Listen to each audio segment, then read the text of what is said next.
It seems I'm unfashionably late, but I'm ready to give you everything you want.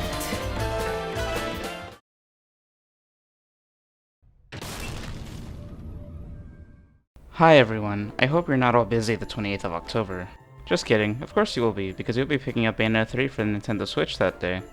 I'm here to analyze the trailer and make some connections and assumptions. I don't really watch trailer analyses, whatever. So how I'm going about it is that I'm going to be categorizing this video into sections instead of as the video plays, since the trailer is admittedly going a bit back and forth when it comes to details on the plot. Not too much, but I'd like to be as organized as possible for this.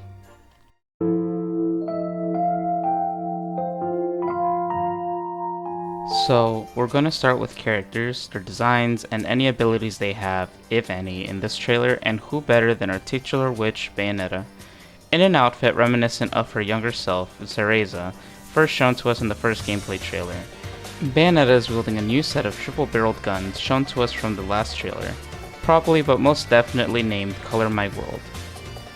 Bayonetta displays a technique in this trailer which has been shown before named Demon Masquerade, which channels demons linked to her weapons and appears to fuse her with them.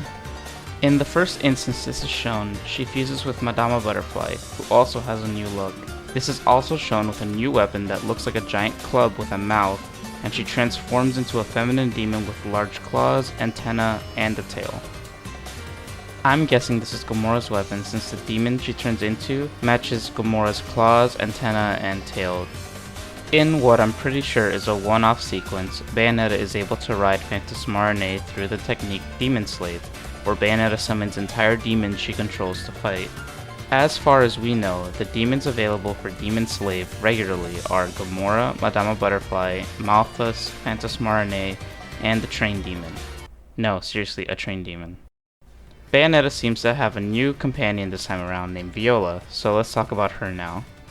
Viola is confirmed to be a witch in training. Contrasting with Bayonetta and even John's high fashion style, Viola has a more punk rock look. I've seen some people saying her voice is misplaced, and I can kinda see that, but honestly, I'm still riding the high of this trailer to notice or care. I do love her style and hope Bayonetta and John get their own punk rock looks. Anyway, Viola wields a katana that summons a demon named Cheshire. Cheshire manifests and forms from Cereza's stuffed cat. Viola is able to use Demon Slave to summon Cheshire in battle. In the last trailer, we got a shot of Viola shown in the end with her katana and Cereza's stuffed cat Cheshire. Since Viola is an Umbra witch, she is shown to be skilled at fighting and knows witch time. John is seen what I'm assuming to be attacking her, and Viola activates witch time where she deflects and breaks John's bullets. Viola is pleading with Bayonetta and their John that they need to find a scientist named Sigurd to help them. I want to talk about Sigurd for a little bit. Sigurd is a scientist who is hooked up in a pod and speaks with a calm manner. Based on his knowledge of the Alphaverse, how to reach it, and I'm assumed knowledge on multiple universes, I have a sinking feeling he's our villain or at least one of them. Someone is traveling multiple dimensions and destroying them, so in pops in a character who very well has some form of knowledge on how to do that. I'm just saying it's pretty convenient. Anyway, onto the other characters. This trailer confirms what was probably a given in that Rodin, Enzo, Luca, and John are all back. They're all wearing different styles in their last appearances. Rodin is no longer wearing a coat and is now sporting a pullover long sleeve shirt, a nice hat with a gold charm on it, and new sunglasses. I like this look on him, he looks like he stepped into a more modern look for this game. Enzo is in a very casual outfit, wearing a jersey jacket instead of a coat, and an orange baseball cap that says NY on it. Some guy stepped on him and that's messed up. Luca's new outfit looks like a leather fur coat with plaid insides and fingerless gloves. He is also wearing a different hat than the one he wore in the last game. John once again has red glasses on her head instead of motorcycle goggles, and a red and pink dress with pink leggings and a snow leopard patterned fur cape. The dress has a zigzag pattern and she's wearing red leather gloves with matching bracelets on her arms. Her hair is shorter than her last appearance, but I think it's a good length for her. Another character shown in the trailer is another Bayonetta from a different world or universe. She has an outfit I've seen be compared to Umbran Gekka C from Bayonetta 2, but I think it's a lot more than that, it just seems completely original to me. However, the outfit does seem to be Chinese inspired, and this could be further connected to the fact that Bayonetta does travel to China in this game. Even without being confirmed on Twitter, there are signs that she is Bayonetta aside from her voice and looks. She has Bayonetta's Umbran watch, and within it she has the left eye of darkness. Interestingly, her right eye is covered similarly to Baldur, who covered his left eye with a mask in Bayonetta 1, and a monocle in Bayonetta 2. Without delaying anymore, let's get into the plot details I gathered from this trailer.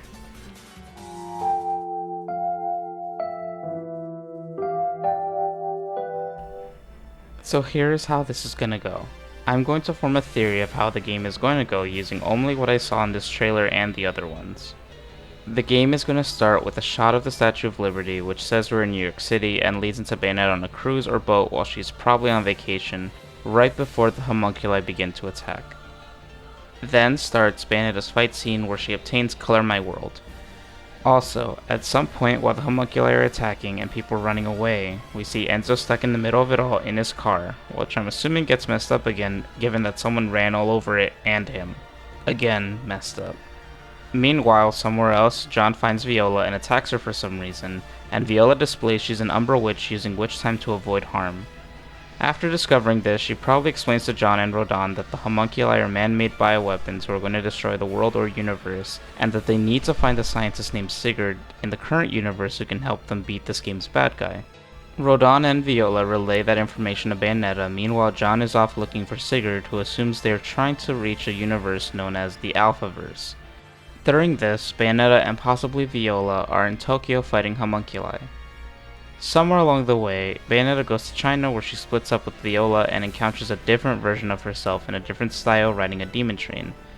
At the same time, Viola on her own encounters Luca, who is seen dodging attacks from the homunculi, and then recognizes and has a personal moment with Viola. At the end of the trailer, we see Bayonetta with a heart in her hand, maybe a witch heart, while a feminine voice speaking in what may be Enochian calling her by name. Then we see Gamora roaring, and given the environment, it could be the moment in the first gameplay trailer where we see Bayonetta fight one of the giant homunculi. After the credits, we see Bayonetta, Viola, and Cheshire falling, and Viola has her fall broken by Cheshire, while Bayonetta just shrugs in sighs. This moment probably happens in the middle of the game after Bayonetta meets Viola.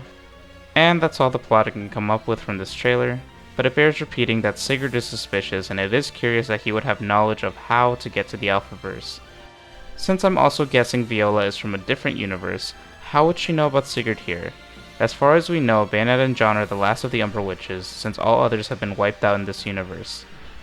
I'm guessing Viola is being tricked by Sigurd, who used some form of man-made power to travel himself, or transport someone else to defeat anyone else that can stop his plans.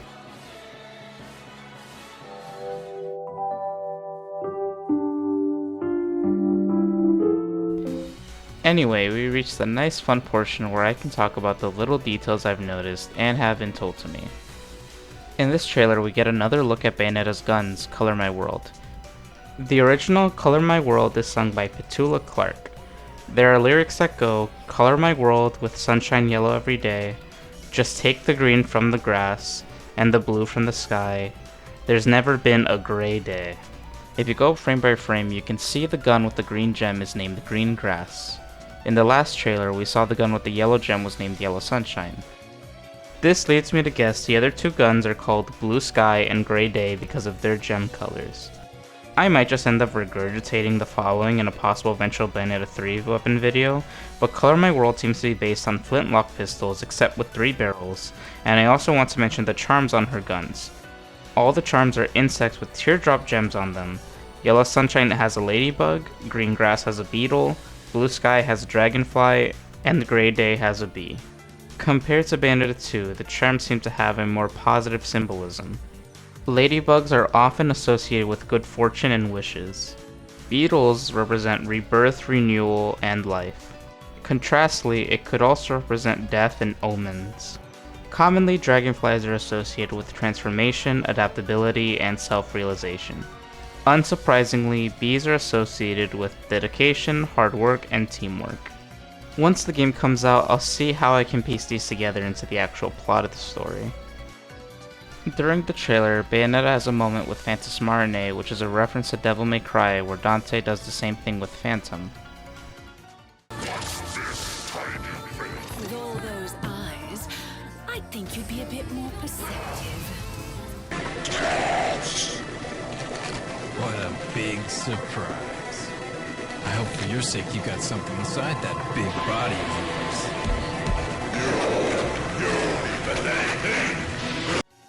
At 2:45 in the trailer, there is what I'm guessing to be a mini-boss with a constellation pattern on it. The symbol, however, doesn't match any of the current 88 constellations, so that sucks. But I notice it doesn't look like one of the homunculi, so what if it's a demon? Or better yet, a witch using demon masquerade? Kidding, but wouldn't that be crazy? The logo for Bayonetta 3 occasionally displays multiple Umbran circles next to each other, which was most likely always a hint towards multiple dimensions. In the first trailer of Bayonetta 3, a Bayonetta wearing her outfit from the first game was killed. This was probably a Bayonetta from a different dimension. This becomes a bit more obvious when you notice her guns are not Scarborough Fair, but a different set of guns named Whittingham Fair. There are other small changes to Bayonetta as well, such as the fact that there's no medallions or chains on her, and she has no mole on the bottom left of her mouth. The mole thing specifically may not seem like a big deal at all, but Hideki Kamiya reminds artists when they don't put the mole that Bayonetta does indeed have it, so it doesn't feel like they would miss that detail unless it was intentional. The main logo for the game is 3 Umbran circles with 2 shaped like crescent moons. This is a Wiccan symbol used to represent the goddess. The 3 symbols represent the maiden, the mother, and the crone. The maiden symbolizes Viola, as she is a witch in training, and the maiden represents new life and youth. The mother represents Bayonetta, since it represents power and protection, which Bayonetta does constantly with her game companions like Cereza, Loki, and now possibly Viola. The crone might be the other Bayonetta, since it represents wisdom and experience. This new Bayonetta seems to be more seasoned and possibly older than Bayonetta, given her lower voice and the scars on her face. Just a random statement. It's been 4 years and 7 months since Bayonetta 3 was first announced back during the 2017 Game Awards on December 7th, 2017. Well, those were the details I wanted to share with you guys. Well, that's all the analysis I could squeeze out of this 3-minute trailer without feeling redundant. I was in the middle of making a different video, but this trailer came out and basically stopped me in my tracks. That video should be coming out soon enough, though. Also, good luck to everyone trying to get the Trinity Masquerade edition of Bayonetta 3. I genuinely feel it's worth it waiting for delivery, but I really like art books. Anyway, thank you so much for joining me, and I'll see you soon. Also, enjoy the scrap meme I was going to use at the start of the video before I realized it didn't make much sense since you would need to know what I thought of Sigurd first, but I didn't want it to go to waste, so here you go. I'm going to kill you, and then kill you again.